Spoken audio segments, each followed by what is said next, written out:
guys. Today we're going to talk a little bit about source analysis practice and include a little bit of 20th century content review, and I'll be able to answer some of the questions that you guys have been sending in, which I greatly appreciate. Thank you guys for staying in touch. Now, if you haven't seen it, on Friday I posted an update about what's happening with the AP exam. The link is on the daily calendar, and I also sent it out on the Remind 101. But one of the things that they mentioned was that this year's AP test will be a document-based question. And with a document-based question, you're really being asked to think and write like a historian. It's going to require that you build an argument just like you would with a long essay question based on your own content knowledge and based on information gathered by analyzing documents. So really what they're asking you to do in a DBQ, if you don't care that much about the AP exam and you're wondering why you should be motivated to practice this, the skills that they're asking you to engage in with the DBQ are good skills for life, not just the AP test. Considering who and what and the why behind every source is really important to getting the full picture in life. So what are they trying to find out here? Well, they're testing your ability to, one, analyze documents critically. They want to see that you can think about, that you don't just take sources at face value, that you think like, all right, why might they be saying it this way? Or who's saying this? What's happening when they're saying it? What information might be missing here? Why might they be saying it the way that they are to this particular audience? They want to know that you can analyze documents. They also want to see that you can recall content knowledge about a time period and that you can develop an argument, using a thesis statement or a claim, and that you can then support that thesis with historical evidence from both documents and your outside knowledge of world history. We're going to get into the rubric and the specifics of DBQ writing later, but right now I just want to focus on some of these skills. So thinking about who and what is behind a document to help us interpret it is sometimes called sourcing a document. So you'll find, AP World videos that say, help sourcing a document. Now, what should we be considering when we are analyzing documents? Well, there's a bunch of different acronyms that people follow. I've seen SOAPstone, I've seen HIP, I've seen HAP, I've seen a whole bunch of other things. We'll just go with this for now. And this is something you've been engaging in throughout the year, but now we're just going to do it a little bit more directly. So HIP stands for historical situation, intended audience, purpose, and point of view.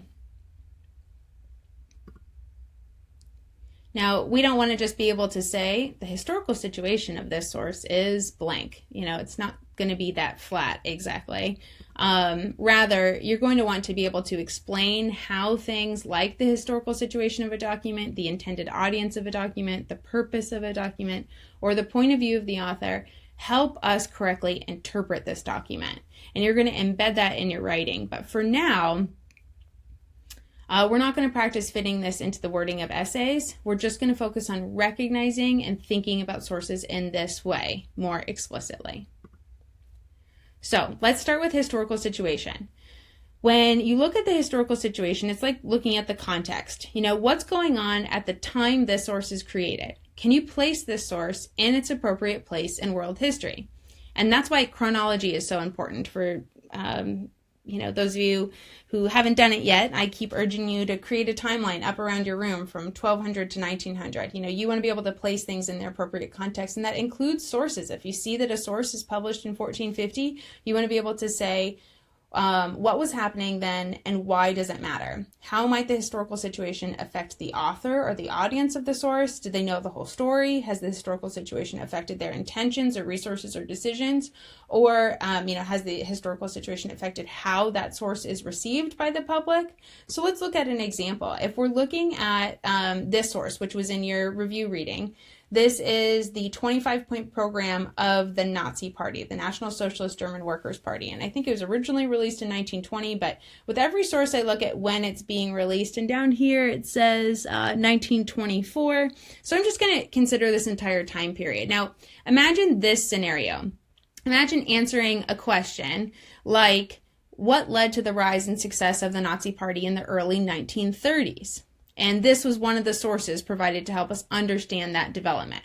we could consider multiple things as it relates to that question. And we could probably use this document in multiple ways. But we're just going to start by brainstorming a little bit. Let's look at the time frame. We can consider what's going on around this time that helps us understand this source and maybe the question that's being asked about it. How does this source help us understand what led to the rise and success of the Nazi Party?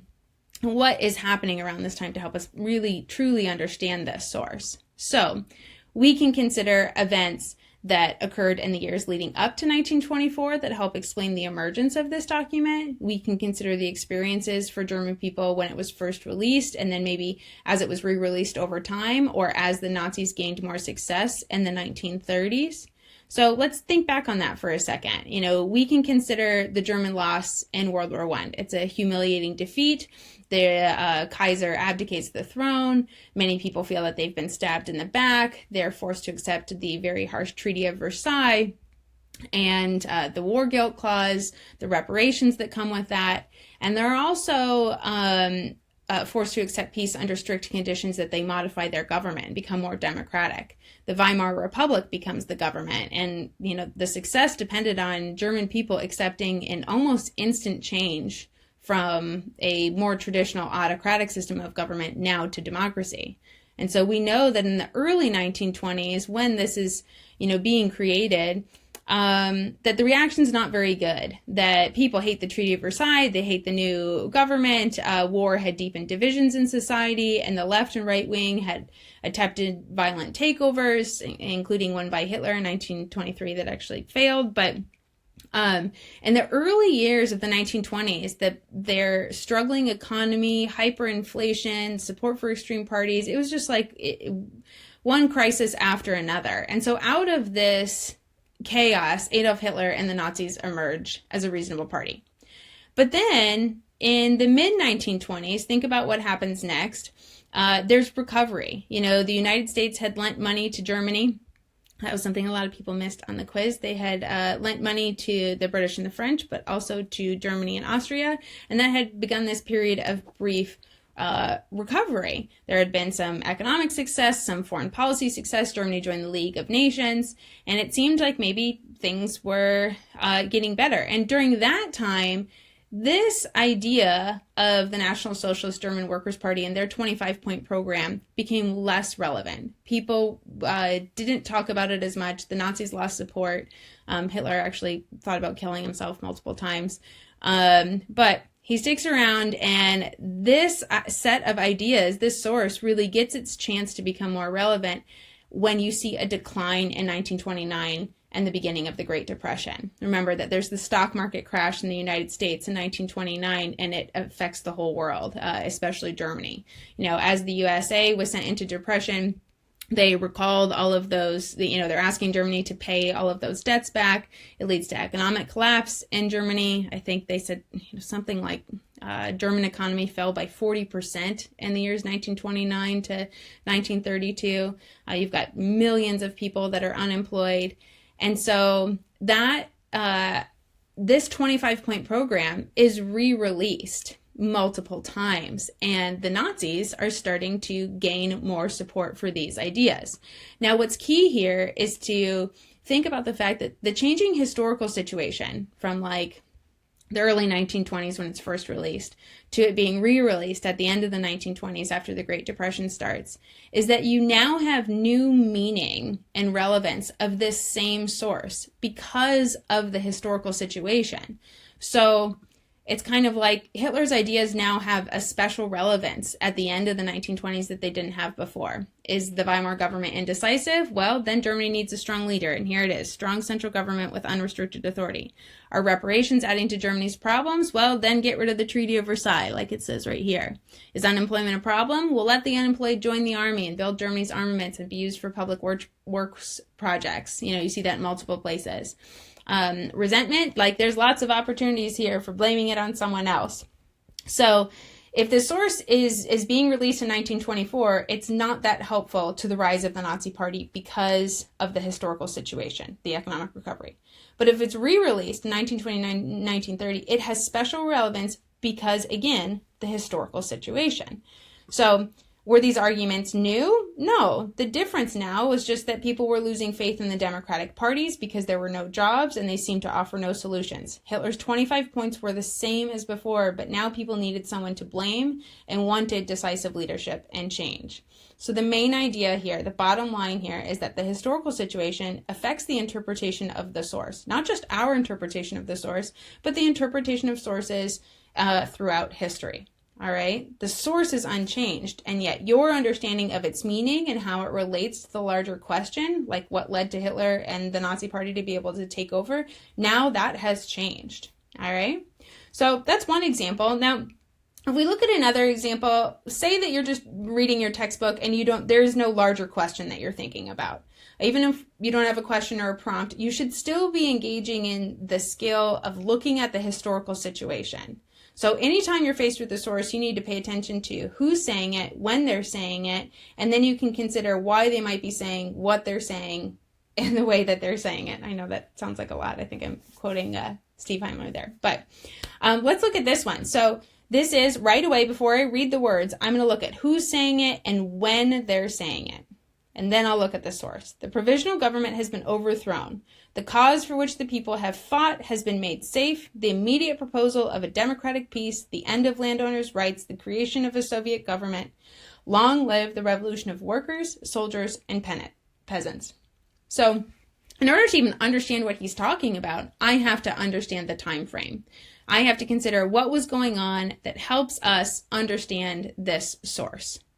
So I can consider things like, all right, 1917, that's in the middle of World War I. You know, World War I starts 1914, ends in 1918. But I know that the circumstances for Russians and their sentiment toward war by 1917 is different than maybe other places. You know, their economic problems were tremendous. They had a parliament known as the Duma that was created in the earlier century, but they have none of their problems have been addressed. And World War I had really escalated a lot of their issues. They had suffered so many losses, more than any of the other Allied powers. And by 1917, their will to fight had vanished. Even the aristocracy had called for the Tsar to step down. So the Tsar, the last Romanov emperor, was removed in 1917, and there was a decision to put in place a provisional or temporary government. But they decided to stay in the war, and that was a very unpopular decision. So we know that the Bolshevik Party took over in 1917 with Lenin as their leader. And they decided to remove Russia from World War I. And so we know what Lenin's position is, and we know that this is the historical situation. People are exhausted and depleted and looking for a decisive end to this suffering that has been caused by World War I. And he's saying, here it is. You now have peace. You now have this revolution, the introduction of this revolution of a socialist utopia where workers, soldiers, and peasants will be united together. Now, you can also think about what hasn't happened yet. What don't people know yet at the time that he's saying this? In 1917, this is just the beginning. You haven't had the civil war that's going to take place between the whites and the reds. You haven't seen the tremendous failure of war communism, Lenin's economic system, and you haven't actually seen his experiment with democracy end. I think your reading said that Lenin's experiment with democracy lasted about 24 hours, and then when the election results weren't the way he wanted, then they rejected them. So we're able to place this correctly in the larger story, right? Now, in the first example with the Nazi 25-point program, that was a source we were looking at with different historical time frames. Now, here are two different documents, but they're created by the same person. And again, the historical situation is relevant. So right away, I see a source. I'm going to look for who said it. Lenin said it, and he sang it in 1921. I'll also notice who he sang it to, introducing the new economic policy to the party Congress. So I know that the historical situation is important to understanding why he's saying what he's saying. Things have changed in 1921. He says, our poverty and ruin are so great that we cannot at one stroke restore large-scale socialist production. We must try to satisfy the demands of the peasants who are dissatisfied, discontented, and cannot be otherwise. There must be a certain amount of freedom to trade, freedom for the small private owners. We are now retreating, but we're doing this as to then run and leap forward more vigorously. So what we're seeing is, or what we need to do is we need to think about the time frame. Consider what's going on that helps us understand this source. Well, since his, excited announcement of the beginning of the socialist utopia starting in 1917, and the last 4 years, what's happened? We can consider the civil war that's taken place, the totalitarian leadership, the terrible hardship that's been caused by Lenin's economic program.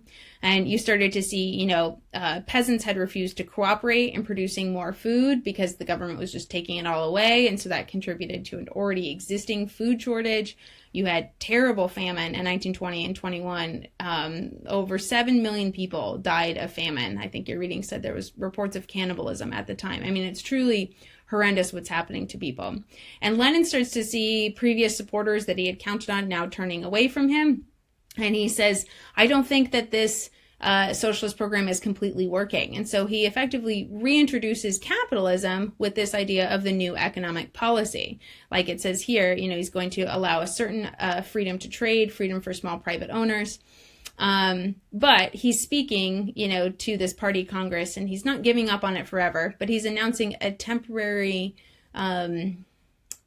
deviation from socialism. So here what we're seeing is that the author of the source is the same as the last one. It's still Lenin speaking. It's the leader of the Soviet Union, but the historical situation has changed. The circumstances have changed. And that helps us understand why he's saying what he's saying and the way that he is saying it. So I'll repeat that one more time. Here we see the author of the source is the same as the last one. It's still Lenin speaking, but the historical situation has changed, and it helps us understand why he's saying what he's saying in the way that he is saying it. So again, the bottom line here is the historical situation affects the interpretation of sources. So another thing that you can consider is the intended audience. Who is this written for, and how does that impact the author's message? Do they leave things out? Are they selective about what they're including? So here we have a few examples of anti-Semitic propaganda from Nazi Germany during the 1930s, and they're all horrifying. But we see a few things here. But I wanted to remind you that in order to understand sources, you really do have to know the content. So they have said on the AP exam this year, there will be at least one visual source. So now, let me give you a few examples of how. Like in this source, you see this image. I don't know how many of you guys know this, but this is the hammer and sickle. It represents it's associated with communism. It represents the proletarian solidarity, the union between the peasants and the working class. The hammer's for the working class, and the peasants have the sickle. So, in order to understand the intended audience, you really have to know some content. And actually, you're seeing some different messages here because the audience is different in both ways. So let me remind you something. A couple of you emailed me about this, and so I just wanted to offer some clarification about this content. Now, the part about the Nazis won't be on the AP exam, but the part about Marxism and left wing versus right wing could be on the exam, so hopefully this is helpful. As always, when you're seeing in your reading or in sources right wing versus left wing, what they mean depends on the context. Now, I think that the Princeton Review did a good job of explaining this, so maybe if you hear it, it'll help a little. But they said, in general, the left seeks to destroy traditional institutions and class distinctions, even if some retain or gain absolute power themselves. So, in this case, left wing could mean people who are seeking radical change, and right wing wants to retain traditional institutions, wants to keep the same social distinctions to enforce rule, and often is extremely nationalistic. This is usually what radical left wing and radical right wing mean in the 20th century. And you can think of the left as radically liberal and the right is radically conservative. And in the example of your reading, you saw Marxism associated with the left wing, which, remember, Marxism is the idea of entering socialism as the phase to communism. And right wing is often used to describe the Nazis or the fascist ideology. Remember, you have multiple fascist groups. It starts in Italy, but then you have the Nazis in Germany, and they are part of fascism. So I think that to understand these sources, you have to understand the difference between communism and fascism. And this is something that a lot of people find confusing. Your reading said they are different ideologies, right? And they are at odds with one another. The communists and the fascists don't get along. The communists and the Nazis do not get along.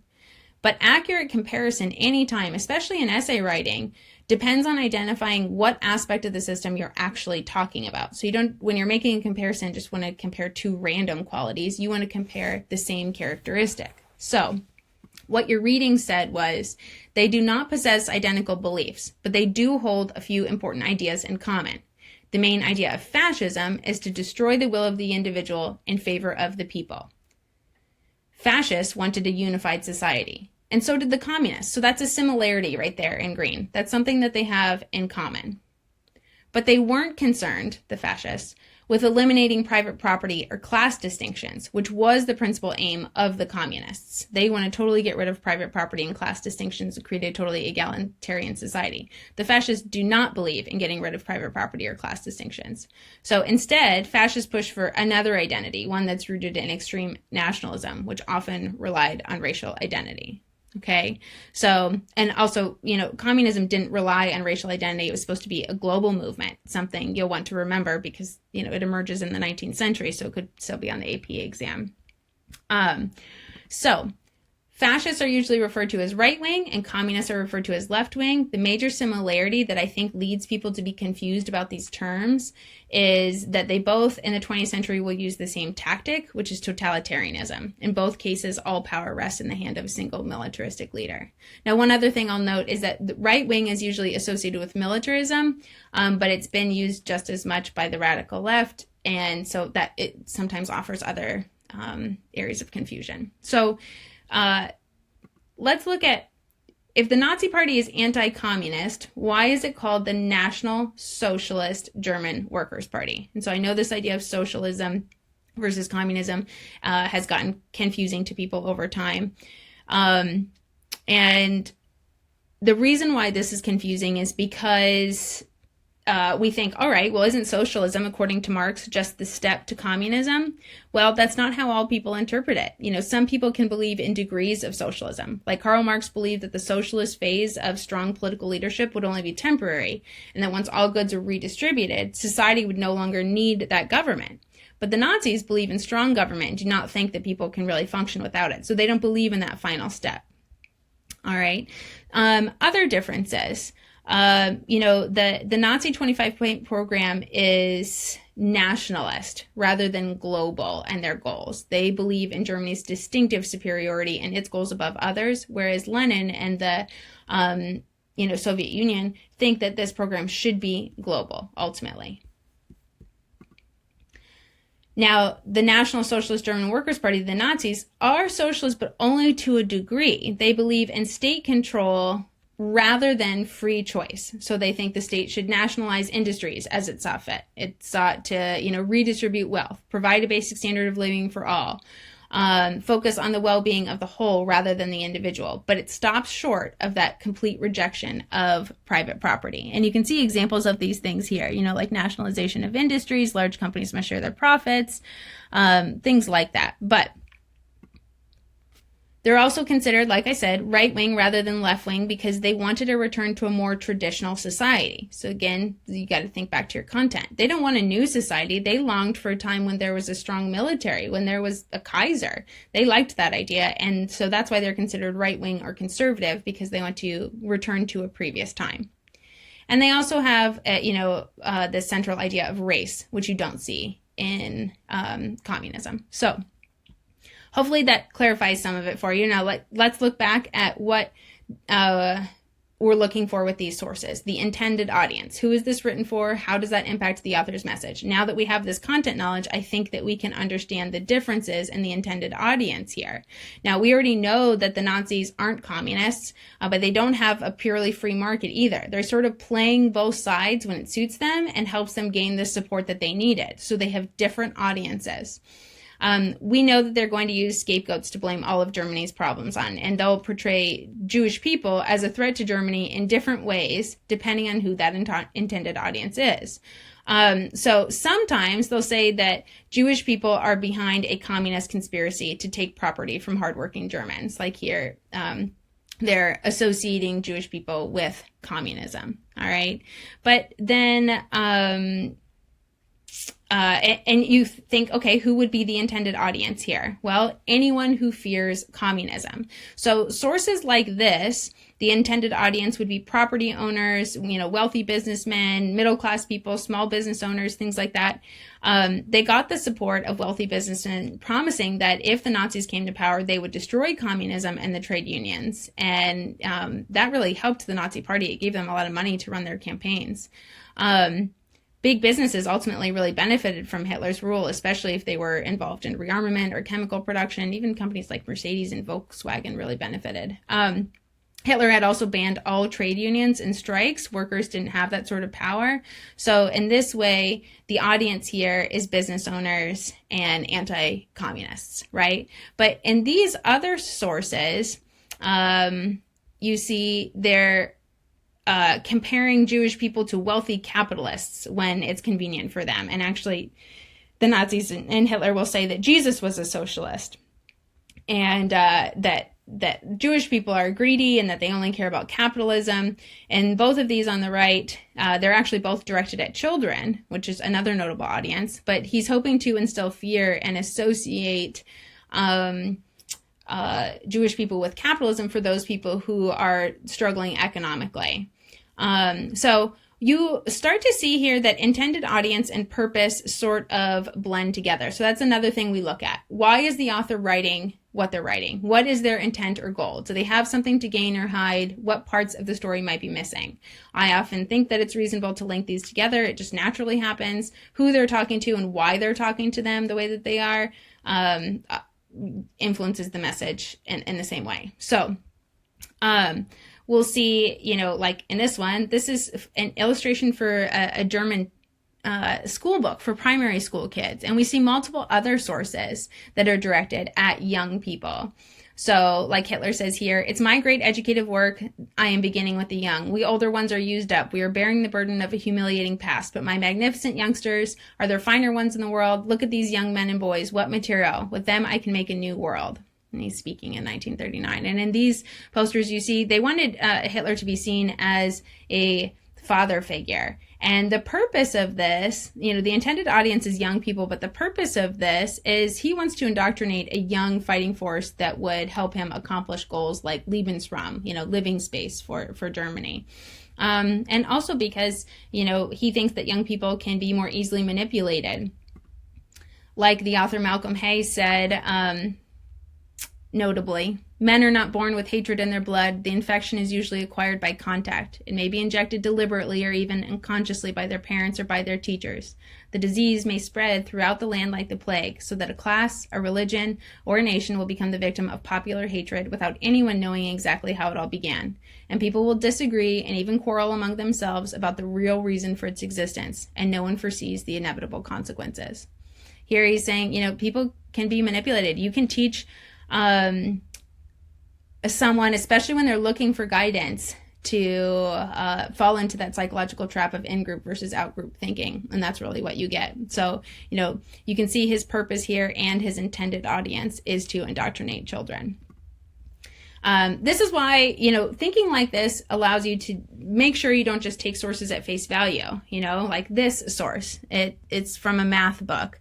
And you don't want to just say, all right, well, the purpose is to teach math. No, it's obviously not. It says the Jews are aliens in Germany. In 1933, there were 66 million inhabitants of the German Reich, of whom 862,000 were Jews. What is the percentage of aliens in Germany? That is not, the purpose of that is not to teach math. It's to do something horrifying. So you have to think critically about the true purpose of the source and how that purpose is affecting the message. It's a very important skill. Now, last thing, the last P, the point of view. How could the author's background, occupation, nationality, class, gender, religion, experiences, goals, etc. influence their views? Why do they think what they think? How is it influencing what they're saying? How does this person's perspective matter as you try to understand what they wrote? Now, note, point of view here is not the same thing as what point of view is often in your English classes. And it's definitely not just saying bias. Whenever I'm asking about the point of view of a source, I'm not asking you to say, well, this person has a biased point of view. Well, everybody has a biased point of view. It's never the right answer to that question. So this is actually from a well-known AP teacher, Bill Strickland. He created this. So it sort of helps us visualize point of view. You've got the little fish here, and it says the world is unjust. Medium-sized fish, the world has some justice. Larger fish, the world is just. Now, if you're trying to get credit for talking about the point of view of these fish, you need to really think about what their point of view is rather than just their view. So what these things say up here, that's their view. The small fish thinks that the world is unjust. The large fish thinks it is just. But why is that? And this is where you get into point of view. You've got to think, this is his view, but his point of view is because he's the smallest fish, it causes him to be in great danger of being eaten. So this is the point of view. The medium fish, his view is that the world has some justice, but he thinks this because he's medium sized, and it causes him to be in less danger of being eaten and also allows him to be able to eat a smaller fish. And the big fish thinks this because of his point of view, because being the largest fish caused him to be in no danger of being eaten. Now, I know this is kind of confusing right now, but I'm going to encourage you to remember this presentation and go back to this slide when you are practicing this skill in DBQs and on other assessments. So let's look at a few examples of changing point of view or acknowledging point of view. So if any of you watched those extra credit videos, here, let's see if I can. Oh, it's right here. Like this one, Life in Hitler's Germany. It was pretty cheesy, but notice there are 2 points of view in this excerpt. So much for my cheerful, festive Germany. It made me so angry. I remember standing there on the stairwell, my hand clutching the banister, and I just wanted to scream at her. Stop it! Stop it! Stop the broadcasts, halt the parades, tear down the banners all red like blood, stop the chanting, and please, please treat this insane man who thinks he's Führer in some asylum somewhere. But she just fixed me with this infinitely reasonable smile and said, "You mustn't judge ours a bad government. We need to be ruled hard until things are sorted out. We'd have gone communist if the Nazis hadn't saved us. And the Führer is good and fine to all who willingly obey. And he knows that we must be united in order to regain our place among the strong nations of the world." All right, kind of obnoxious and dramatic, but you get the idea. Their point of view is different. So their view is obviously different, but we want to focus on what is their point of view. So ignore these sources for a second and just think this out with me. The American woman has a different point of view than the German woman because of their experiences. One woman, as an American, with access to outside news from foreign press, knew that there was more to the story and saw that people were being excluded. And Americans had responded to the Depression totally differently than the way Germans had. They voted in someone from the other political party, not by rejecting democracy in and of itself. It had a long tradition within the American political system, but for Germans and for this woman's experience, it was totally different. Where she's seeing this from is that she had experienced the hardship of her country and as a result longed for strict leadership and was willing to sacrifice a lot of personal freedoms for the perceived benefits, to German society. I know one historian said something like there was simply not enough Germans who believed in democracy and individual freedom to save the Weimar Republic. It wasn't as long-standing of a tradition. So you just see here that there are 2 points of view that affect the actual view. And we can see that in a few other examples here. Let's look at this middle one. This woman says, or this man says, it was a great feeling. You felt you belonged to a great nation again. Germany was in safe hands and I was going to help to build a strong Germany. But my father, of course, felt differently about it. He warned, now Heinrich, don't say to them what I'm saying to you. I always argued with my father as I was very much in favor of the Hitler regime, which was against his background as a working man. Now, Heinrich Mittelman was also in one of those extra credit videos, but his point of view, you know, he's a child. He is part of the Hitler Youth. He feels purpose now, whereas his father's point of view is different. He's a communist. He's a working man. He hears the sentiments differently. For a young child to hear that, you know, the future belongs to the youth, that sounds differently. His point of view of that is different, whereas his father said that's like saying the grass is green. That doesn't mean anything. And you can compare it to here. You know, a Victor Klemperer, a Jewish university lecturer, had said in 1937, there are cinema evenings to be caught up with, very enjoyable ones, if only they were not to teach the bitterness of the Third Reich's self-adulation and triumphalism. The renewal of recent German history as reflected in postage stamps, youth camps, enthusiastic welcome for the Fuhrer, Goebbels' speech on culture to the Germanized theater people, the biggest lecture theater in the world, the biggest Autobahn in the world, etc., etc., the biggest lie in the world, the biggest disgrace in the world. It can't be helped. So his point of view is obviously as someone who's lost citizenship, who's been rejected, lost jobs, who knows his life is at risk and all of his rights are being removed. That's his point of view. And so he doesn't see all of this as a good thing. He's sarcastic and disgusted and says it's the biggest lie. Whereas this woman, Erna Kranz, a German teenager in the 1930s, says there was a glimmer of hope, not just for the unemployed, but for everybody, because we all knew that we were downtrodden. It was a good time. There was order and discipline. Now notice her point of view is very different than this university lecturer because, you know, she's young and she's not suffering as a result of her religion. It's hard for anyone's point of view to include the full picture. And that's why it's not, you know, probable to say that anything is free of bias. Everyone will always have a point of view and therefore always have some bias. It's not really a negative connotation unless, you know, your bias is purposely manipulative or something, but it's just that it's incomplete. It's coming from a certain viewpoint or perspective. All right, so we've just gone through analyzing these documents, historical situation, intended audience, purpose, and point of view. You're being asked to think like a historian. Now, the only thing that's left, the final consideration when analyzing documents is what's left out.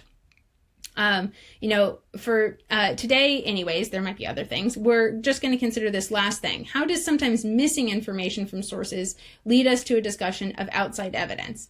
The DBQ is going to ask you to incorporate into your argument evidence from the documents. So it will ask you to incorporate, oh, of course there's a typo, sorry, I'm not doing this again, but it will ask you to, you know, use evidence from the documents as support in building this argument. But they'll also want to see that you know outside evidence, information that's not provided in the documents. So as you engage in critical analysis of sources, what's going to naturally happen, hopefully, is that you're going to trigger memories of relevant background knowledge. So you'll be recognizing what's missing from the sources. So let's look at one quick example and then we'll be done. If you look at these two figures and you're engaging in critical analysis of these sources, you may notice something. So let's first see what's here. Obviously what the question's asking us could change what we're looking for, but here we're just looking at this more generally. Let's just see if we can access some, you know, careful consideration. So the unemployment figures in Germany from 1928 to 1933 obviously are drastically increasing. You went from 650,000 to over 6 million in this period. And then we see over here in this source that unemployment figures in Germany from 1933 to 1939 are drastically declining. They went into overdrive to persuade the nation and the rest of Europe and the world that they had achieved something that other nations had not been able to do during the Depression. Your reading from Strayer had said that, by the late 1930s, Hitler had the support of a considerable portion of the population for this reason, because it had seemed like so many people had been put back into jobs. The government had invested heavily in projects, they're rebuilding, they're rearming, people are in the military forces. These policies all seem to drive down the number of unemployed people. So you want to look at how the numbers went from over 6 million and decreased drastically. But now we have to consider, all right, well, who's sharing this information with us? Who's calculating these numbers, and what information might be missing? So I wanted to correct this because your reading said something about Hitler solving unemployment, and it's a little bit more complicated than that. A number of reasons accounted for the drop in unemployment now shown in the chart, right? So Jewish people in Germany lost their citizenship with the Nuremberg Laws in 1934, maybe it was 35, but they're not included in unemployment numbers after that. Now think about that. If 6 million Jewish people lost their citizenship, well, then right there, that could handle the issue of unemployment. Also, women were not included in the statistics. Their jobs were given to men.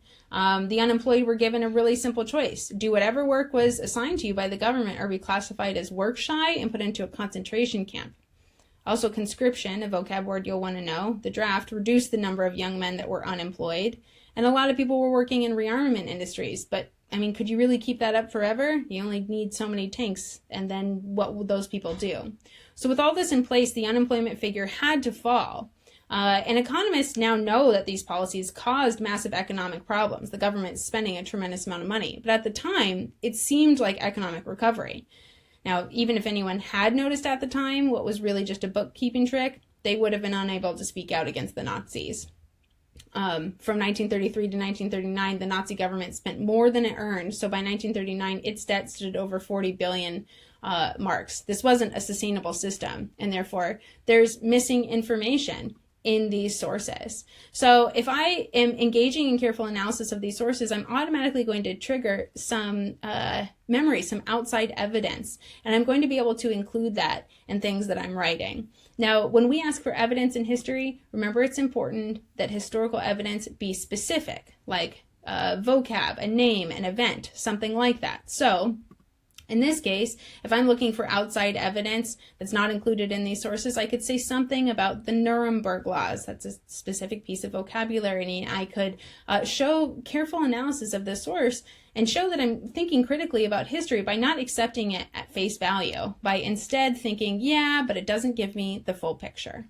Okay, so in your DBQ, we will use this analysis to advance an argument, but for now, I just want you to practice the skill of thinking about sources and documents in this way. Now, your next task, I'm sorry, this was a little bit longer than I expected, but I want you to continue the review reading part 2 that I'll post by tomorrow, and you can practice source analysis as you go through. Then before Sunday, I'd like you to take the assessment on Schoology. Questions will ask about content from the 20th century, pretty broad things from your reading, but they'll also ask you to engage in analyzing sources in this way, looking at historical situation, intended audience, purpose, and point of view. So please email me with your questions. I'm here to help you. If you want to do video conference, anything, I'm happy to do that. Thanks, guys, for all your hard work at home. I know this really isn't easy for any of us, but hang in there. I respect your efforts so much. All right, talk to you soon. Bye.